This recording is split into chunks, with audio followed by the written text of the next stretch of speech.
আপনারা প্লিজ কেউ কথা বলবেন না, আপনাদের এগুলো শুনতে হবে, কারণ কাজের সুবিধার জন্য একজন রোকন, আপনি এই জেলার রোকন সব সম্পর্কে আপনার জানা থাকতে হবে, আপনার মাথায় থাকতে হবে, তাহলে আপনি ভালোভাবে কাজ করতে পারবেন।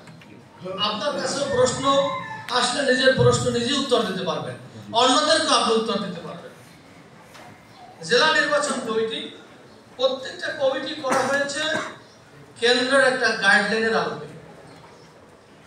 আমাদের যে পার্লামেন্টারি বোর্ড আছে, সেই নির্বাচনের যে আপনার এখানে গাইডলাইন দেওয়া আছে, সে অনুযায়ী সভাপতি, নির্বাচন কমিটি জেলা, এখানে কিন্তু সভাপতি অধ্যক্ষ মোহাম্মদ আফজাল হোসেন, আমাদের জেলা সেক্রেটারি, উনি হইলেন মূল কমিটির সভাপতি।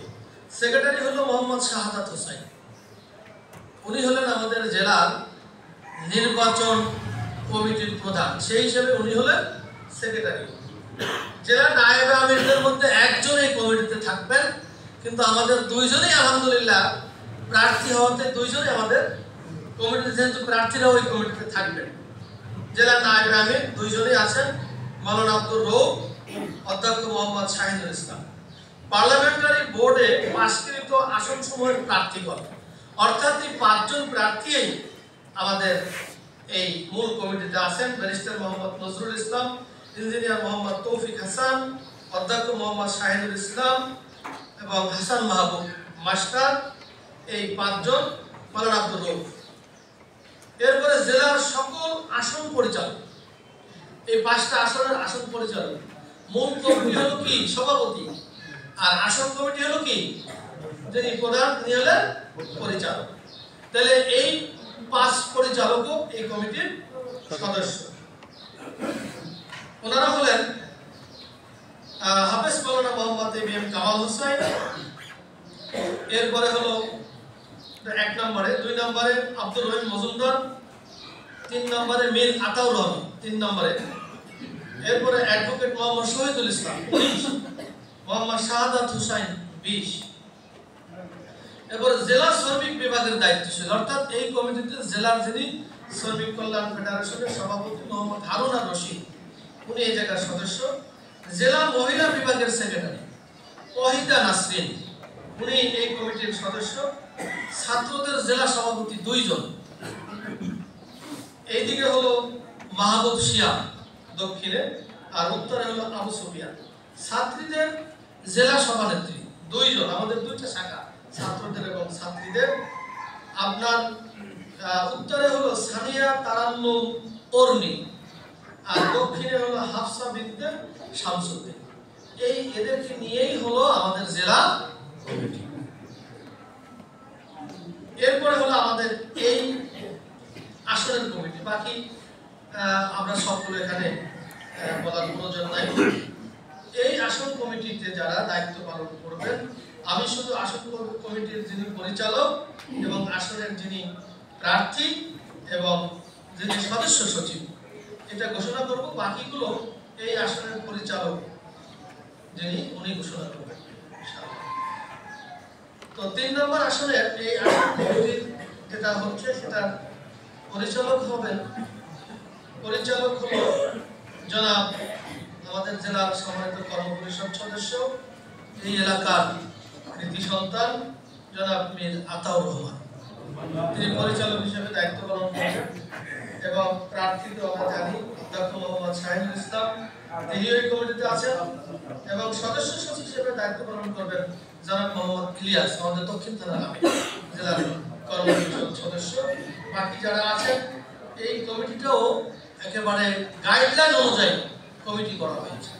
এরপরে আমাদের আপনার ইউনিয়ন কমিটি হবে, যে কটা ইউনিয়ন আছে প্রত্যেকটা ইউনিয়নে প্রশাসনিকভাবে, এখানে যত কমিটি হবে প্রশাসনিকভাবে উপজেলা, এটা আমরা দক্ষিণ থানা হিসেবে কমিটি হচ্ছে, যেহেতু ওই মডেল থেকে একটা ইউনিয়ন আর একটা ইউনিয়ন আছে, আবার 2 নম্বর আছে, তো ওখানে তো একটা কমিটি হবে যেটা মডেল, মানে আমাদের যেটা 2 নম্বর আসন হবে।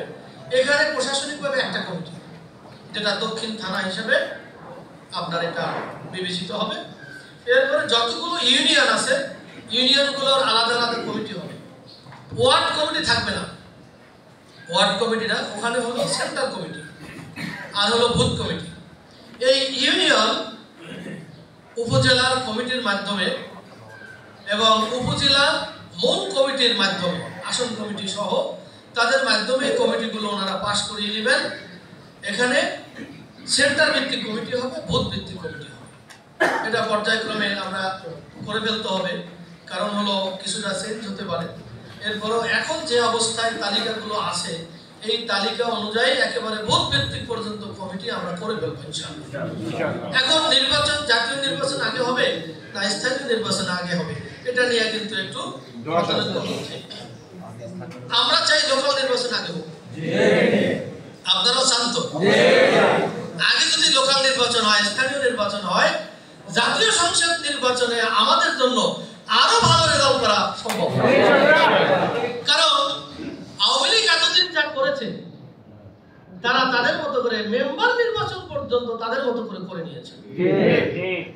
এখন জামাত ইসলামী ছাড়া আল্লাহ না করুক অন্যরা যদি আসে, তারা যে কাজটা করবে না তার নিশ্চয়তা কি? তো জামাত ইসলামী এই নিশ্চয়তা দিচ্ছে, বা সেটা জামাত ইসলামী করবে। জামাত ইসলামী নির্বাচনের মাধ্যমে যদি আল্লাহ ক্ষমতায় নেয়, দেশের জনগণ সহযোগিতা করে, তাহলে জামাত ইসলামী ওই ধরনের কোনো কাজেই করবে না ইনশাআল্লাহ। এজন্য লোকাল নির্বাচন যদি আগে হয়, তাহলে আমাদের প্রার্থী ঠিক করতে হবে না? ইতিমধ্যে আমাদের উপজেলা চেয়ারম্যান, ভাইস চেয়ারম্যান, মহিলা ভাইস চেয়ারম্যান আমরা ক্যান্ডিডেট মোটামুটি ঠিক করেছি, সেটাও আমরা ফাইনাল করে ফেলবো। এবং উপজেলাগুলো তাদের ইউনিয়নের প্রক্রিয়া মেনটেন করে তারা প্রার্থী ঠিক করে জেলাকে দিবে, জেলা এগুলো অনুমোদন করে দিবে, এবং উপজেলা থানাগুলো মেম্বার ক্যান্ডিডেট ঠিক করবে, করে আমাদের সব জায়গায় ক্যান্ডিডেট ঠিক করে সমান তালে কাজ হবে। একেবারে মেম্বার নির্বাচন থেকে জাতীয় সংসদ নির্বাচনের যে প্রার্থী, এই প্রার্থী পর্যন্ত একইভাবে কাজ চলবে, তাই না? তাহলে লোকাল নির্বাচন আগে হলে আমাদের কোনো অসুবিধা নাই, জাতীয় নির্বাচন আগে হলে আমাদের কোনো অসুবিধা নাই। সুতরাং আমরা চাই যাতে করে নির্বাচনের মাধ্যমে জনগণের কাছে দাওয়াতি কাজের মাধ্যমে এই সংগঠনকে আরো মজবুত করা, জামাতের জনসমর্থন আরো বৃদ্ধি করা, আমরা যাতে করে ব্যাপকভাবে দাওয়াতি কাজ করতে পারি, মানুষের কাছে যেতে পারি। আলহামদুলিল্লাহ বর্তমান আমাদের আগের দায়িত্বশীলরা সংগঠনকে যে মর্যাদার জায়গায় রেখে গিয়েছেন, বর্তমান দায়িত্বশীলরা আমিরে জামাত সহ যেভাবে সারা দেশ আপনার তারা সফর করছেন, কাজ করছেন, এর মধ্য দিয়ে কিন্তু সংগঠন আমরা এখন বুঝতেছি না। যারা একটু সংগঠনকে নিবিড়ভাবে চিন্তা করছেন, খোঁজ খবর রাখেন, তারা বুঝতেছেন যে আসলে আমাদের এখন জনগণের আস্থা এবং বিশ্বাস এটা জামাত ইসলামী কোন জায়গায় অবস্থান করছে, এটাকে কাজে লাগাতে হবে। আমি তো মনে করি যে আমিরে জামাতের মাধ্যমে প্রত্যেক ঘরে ঘরে দাওয়াত পৌঁছে গেছে। প্রত্যেক ঘরে ঘরে যেহেতু প্রযুক্তিগত এই যে কল্যাণ, এই কল্যাণে আমাদের দাওয়াত প্রত্যেকটা মানুষের কাছে চলে গেছে। এখন তারা দেখতে চায় আমাদেরকে যে আমিরে জামাত যে কথা বলছেন, আসলে আমিরে জামানি ওনার বক্তব্য অনুযায়ী জামাত ইসলামী ওই রকম কিনা। আমরা যখন মানুষের কাছে যাব, যদি মনে করে হ্যাঁ জামাতের আমির যেভাবে বক্তব্য দিচ্ছেন, কথা বলছেন, আমরা জামাত ইসলামীকে গ্রহণ করেছি, আসলে মাঠ পর্যায়ে একজন কর্মীও কিন্তু ওই রকমই, এটা যদি তারা বিশ্বাস আস্থা তাদের কাছে থাকে, জামাত ইসলামীকে কেউ ঠেকিয়ে রাখতে পারবে না ইনশাআল্লাহ।